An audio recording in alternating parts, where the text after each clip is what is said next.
I think you deserve to thrive.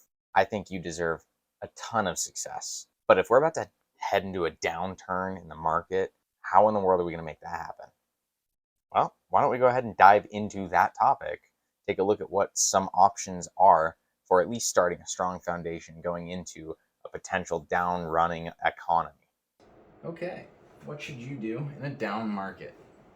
It seems like we are probably coming up to a point in this economy where everything seems to be pointing to market going down for everybody. Housing market, interest rates going up, valuations plummeting. Um, Everybody is facing tighter restrictions on job stuff. There's tougher times with employments. There have been industries that are having such a tough time keeping employees staffed that we are seeing long wait times, low work efficiency, and just horrendous pay issues everywhere. So when this all coming up, how do you make sure that you end up surviving a down market? In fact, coming out of it stronger, having more wealth in your pocket, and being able to actually make something out of a down market. There's a lot of ways you can do it. There's plenty of investing opportunities, things like that. But there are some things that are going to give you the chance to have a bit more of a guaranteed or stable way to do it. One of the very first things is obviously to cut expenses.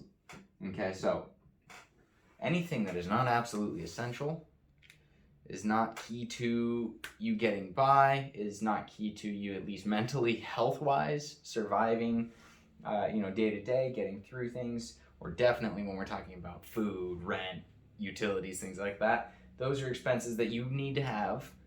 But if you're talking about frivolous expenditures, if you're going out and just blowing money on things that you don't really need, don't even really enjoy in the long term, or don't end up being able to look back on and feel happy that you made that purchase, then cut that.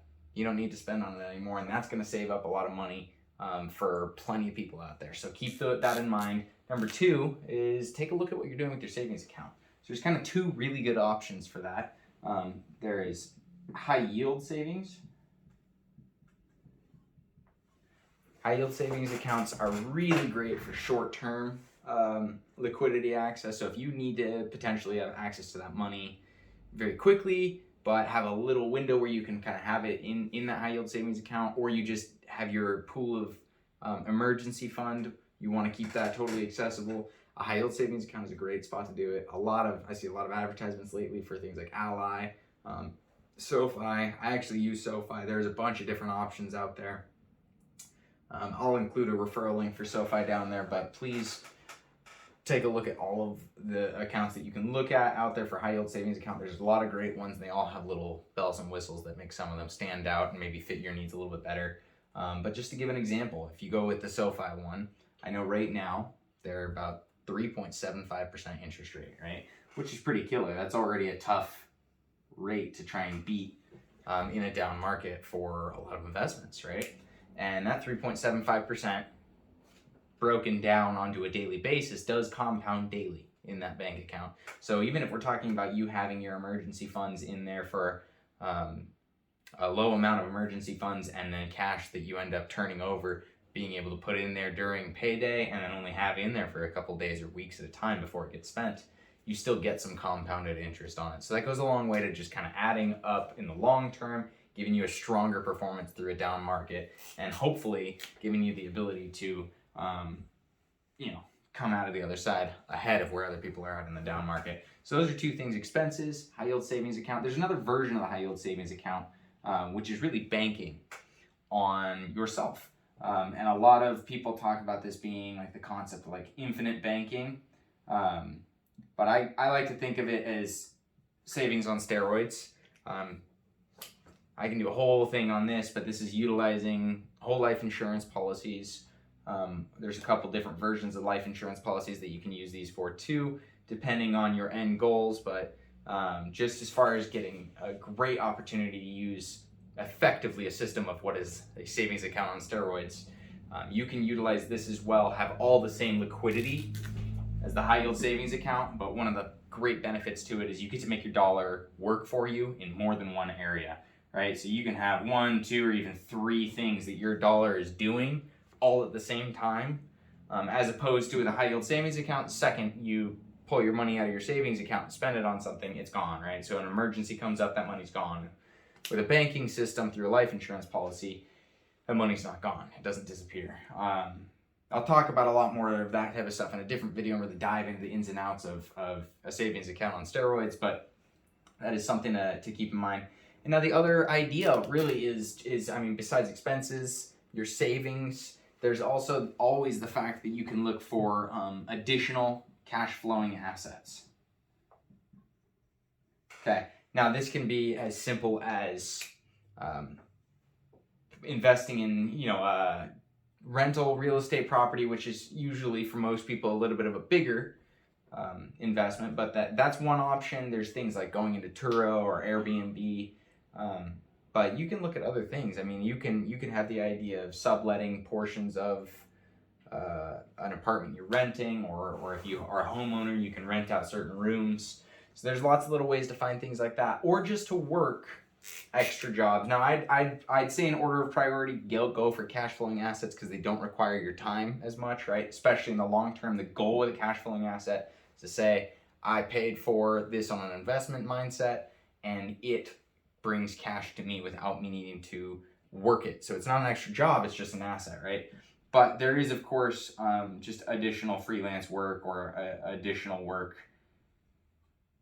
There you go. So something, like DoorDash or Amazon deliveries. There's a couple different options there, but take a look at some of these things. Keep in mind that the biggest guarantees are to do things like cut down on expenses, and I guess I should include on that paying down credit cards or paying down toxic debts. If you pay down your toxic debts, your credit cards, and that saves you a heck of a lot on your minimum payments coming out of your paycheck every month, and as well your interest that you end up paying to your debtors. Cutting down the expenses is going to be the most immediate return of benefits to the amount of effort you put in. And then follow that up with either of these savings methods. High yield savings accounts, you'll find plenty of them getting up there into the mid and high 3%. If you do the savings account on steroids, I know you can get 4%, some cases even a little bit better with some of those policies, and get a lot of really great benefits from them. The cash flowing assets, some people are able to find really good returns that are quite a bit higher than that, but a lot of people I know are currently still getting anywhere in the ballpark of 3 to 5% return, cash on cash return, even all the way up to, I've seen friends getting 12%, I've seen clients getting 12% or even more, comfortably into those double digits of returns, which beats out any of these savings accounts.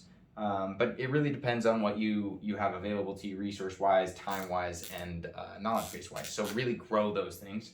And then for the additional work, I mean, if you go and work a little bit of free time that you have doing something like setting up an Airbnb, it might eventually turn into a cash flow. It's going to start off as additional work, but turn into something better.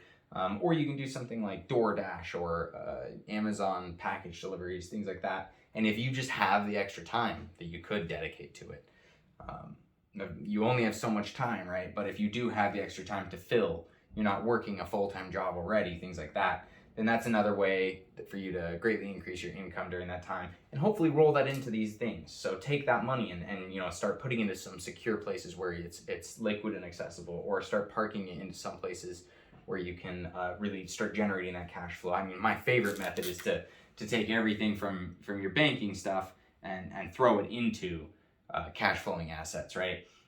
So you're getting some of these guaranteed returns. You're getting the ability to have that money growing there at 4%. You're also getting a second job out of it, which is getting that cash flowing return, and then taking that cash flow and dumping it right back into these things, just rinsing and repeating the cycle. So that is one of the easiest ways to end up aggressively pushing that up. But don't get me wrong, number one place to start is looking at your expenses, looking at your income, and getting a good idea of where you're at financially. Thank you very much. Have a good one. If you're still here listening and watching, I really want to thank you. I appreciate you taking the time out of your day to just kind of hear out what I had to say, listen to some of my ideas, and hopefully find new ways to implement them, benefit yourself. I'm really hoping to make this channel into something that's a bit of a community, so please interact with me by leaving a comment below or reaching out to me and letting me know more of what you'd like to hear. or giving me some ideas of things that you've been able to experience or seen from your own experiences and work as well. Really, again, I appreciate you being here. Can't thank you enough. Have a great day.